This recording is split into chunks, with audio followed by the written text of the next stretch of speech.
Pemirsa, terima kasih Anda masih bersama kami dalam dialog Suara Papua bersama Top Production, dan tentu saja bersama ketiga narasumber kita di sore hari ini. Baik, saya langsung ke Ibu Elsina. Ibu, ini terkait dengan pertemuan W20 yang nanti akan dilaksanakan pada tanggal 8 sampai 10 Juni ini. Isu apa yang nanti akan diangkat oleh perempuan di Papua Barat dalam pertemuan W20 itu? Iya. Isu yang akan diangkat ini berdampak awalnya dari pandemi COVID yang berkepanjangan, sehingga itu menjadi perhatian mata dunia bahwa perempuan ketika pandemi COVID ini sangat masalah ekonomi ini menjadi masalah utama di dalam rumah tangga, sehingga menjadi perhatian ini maka diangkatlah isu terkait dengan perempuan di pedesaan, itu yang menjadi isu. Lalu perempuan disabilitas dan UMKM-nya bagaimana, itu yang mau diangkat. Jadi nanti dari hasil W20 ini nanti perlu ada kesepakatan bersama yang akan menjadi satu rekomendasi yang akan diskusi kelompok oleh perempuan-perempuan yang hadir pada saat itu, termasuk yang dari luar. Semua mereka akan dikumpulkan dalam satu ruangan untuk membahas atau merumuskan satu keputusan bersama untuk akan dibawa ke G20 nanti. Benar sekali, Ibu. Ketika pandemi itu melanda, perempuan ini kerja keras sekali. Iya. Mau urus keluarga kah? Iya. Ya, mau urus pekerjaan. Iya. Jadi benar-benar peran perempuan itu luar biasa sekali pada saat itu. Nah, kemudian disabilitas ini apa nanti yang akan persoalan-persoalannya seperti apa? Mungkin bisa lebih detail. Iya, jadi kita lihat bahwa disabilitas ini mereka punya hak juga sama seperti kita yang perempuan yang normal. Bagaimana kita mengangkat harkat dan martabat mereka, jangan ada diskriminasi di mereka, antara mereka dengan kita. Jadi mereka juga dilindungi oleh negara. Jadi mereka juga diangkat, didorong supaya mereka tidak terdiskriminasi begitu, tapi mereka juga punya hak untuk mungkin mendapatkan bantuan, modal, usaha, karena mereka juga punya keterampilan yang perlu digali. Yang saya lihat mereka juga punya rajutan noken-noken, mereka punya kalung, aksesoris kalung, mereka bikin rumah kaki 1000, ada tenun kain juga.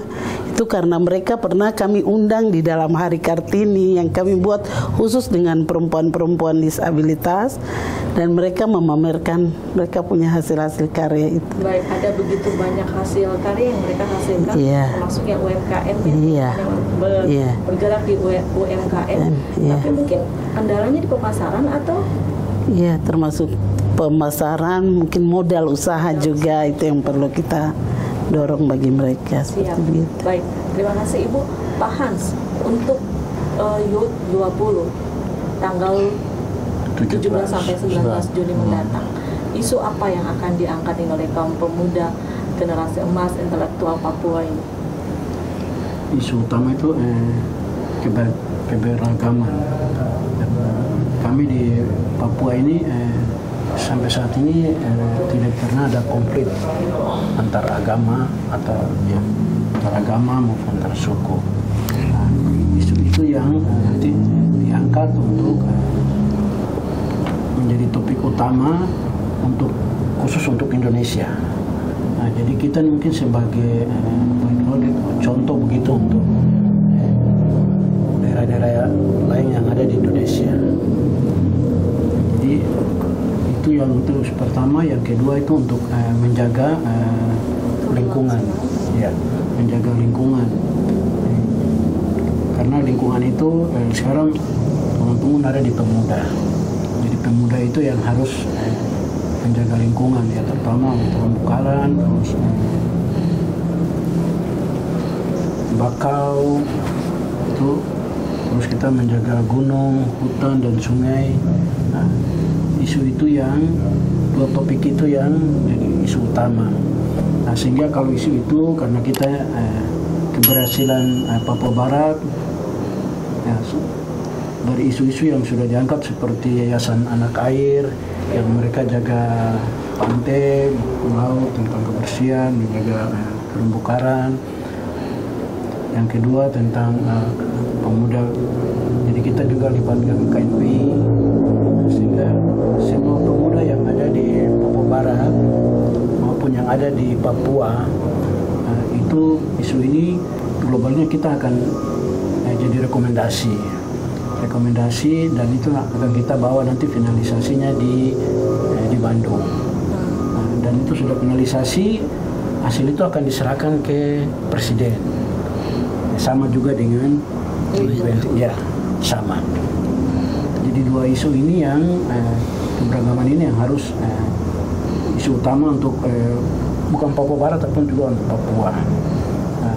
Hanya kami punya keunggulan yang tadi Pak Ketua Panitia sampaikan, dinilai kita bisa dua-dua itu karena dari vaksin itu, sehingga kami untuk Indonesia Timur. Jadi untuk Indonesia Timur sebenarnya harus di Papua. Tapi yang tadi Pak Ketua sampaikan bahwa dari persentase vaksin itu kita masih lebih teratas ya. Sehingga Maluku Utara maupun Papua kita lebih presentasinya lebih tinggi, terpaksa kami di Papua Barat yang ditunjuk jadi penyelenggara. Bukan terpaksa tapi suatu kepercayaan. Iya, dari pemerintah Republik Indonesia. Iya, dari pemerintah pusat. Ya. Baik, Pak Ketua, terkait dengan dua event berskala internasional ini pasti membutuhkan dana yang cukup besar. Nah, awal-awal ada kabar bahwa kegiatan ini membutuhkan dana sekitar 10 miliar, 10 M.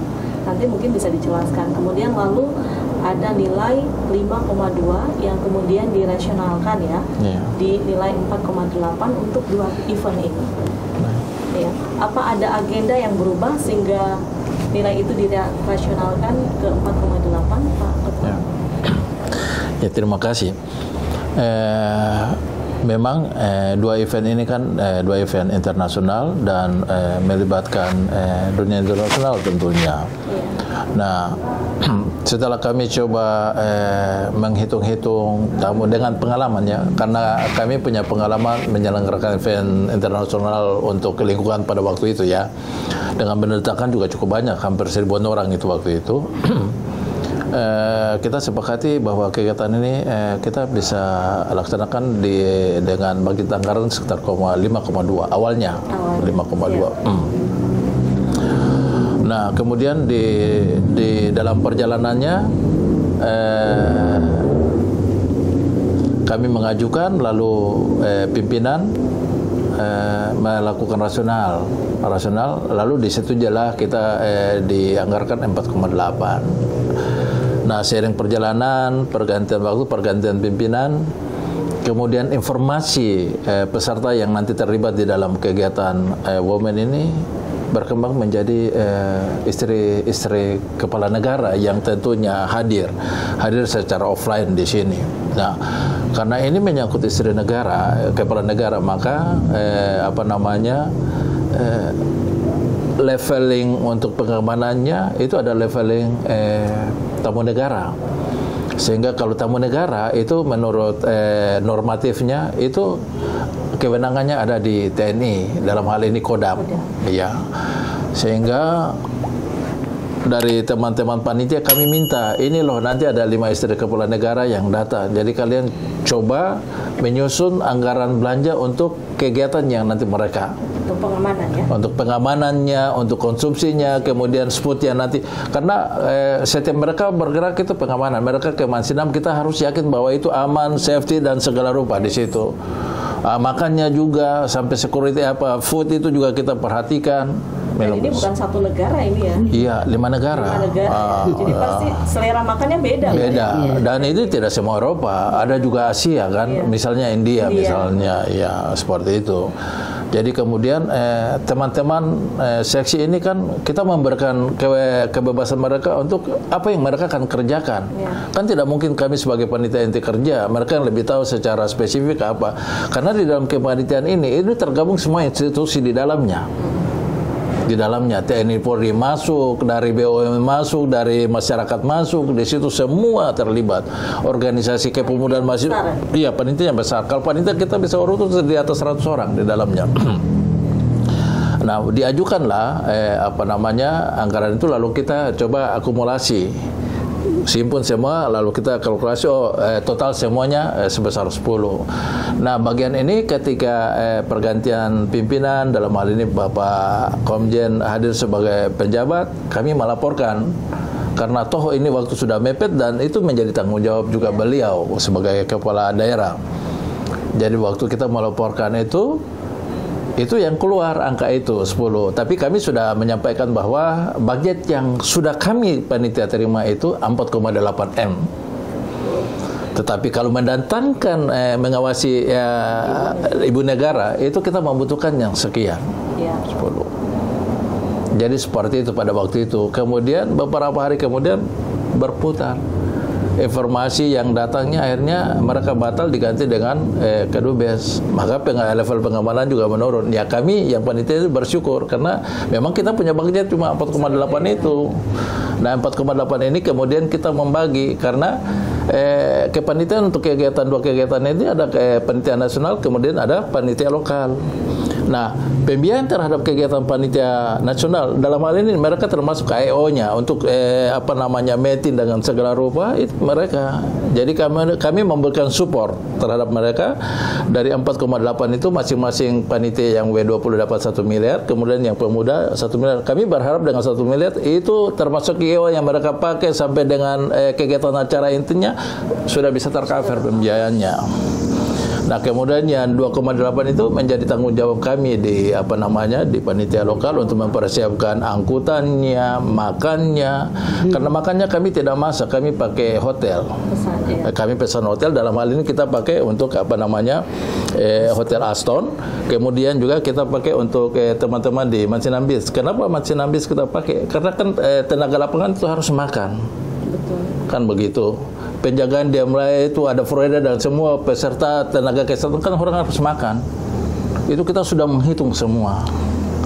Sehingga memang kemudian kami berharap dengan dana ini bisa mencukupi.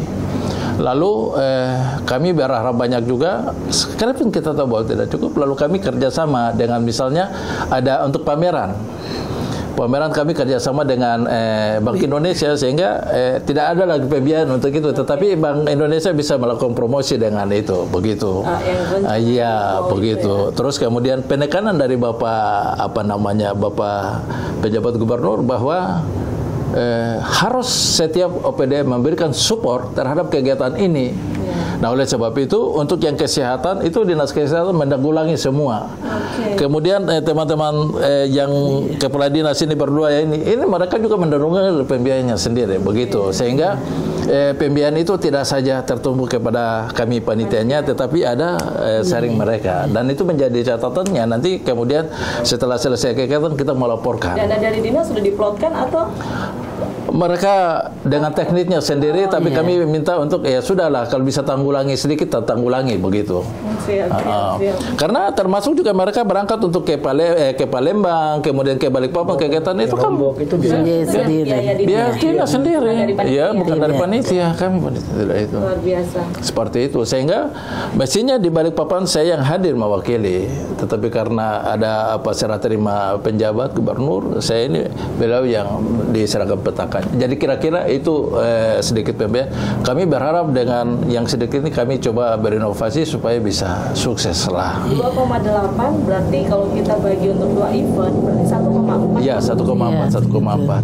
Cukup nggak sih Pak sebenarnya dengan event yang skala internasional? Kalau cukup tidak cukup kita laksanakan, dan kami minta untuk setiap seksi untuk setiap seksi untuk bisa memang, dan kami terbuka untuk setiap seksi ini anggaran ada. apa yang mau dikerjakan yang bisa dibiayai nanti kita coba sortir. Kalau yang tidak ini ya kita tidak perlu ya begitu seperti itu. Yang penting harus sukses ya Pak. Iya, begitu. Cukup tidak cukup kita cukupkan. Ya kita cukupkan. Artinya kita coba menutupi yang mana yang harus kita tutupi. Yang jelas itu sudah termasuk yang tadi kita sampaikan itu ya Pak, bicarakan PLN dan itu juga sudah masuk di dalam pembiayaannya karena benefitnya. Kita buat kontrak kerjasama lalu kita apa yang pihak Telkom misalnya penambahan kita lakukan untuk itu.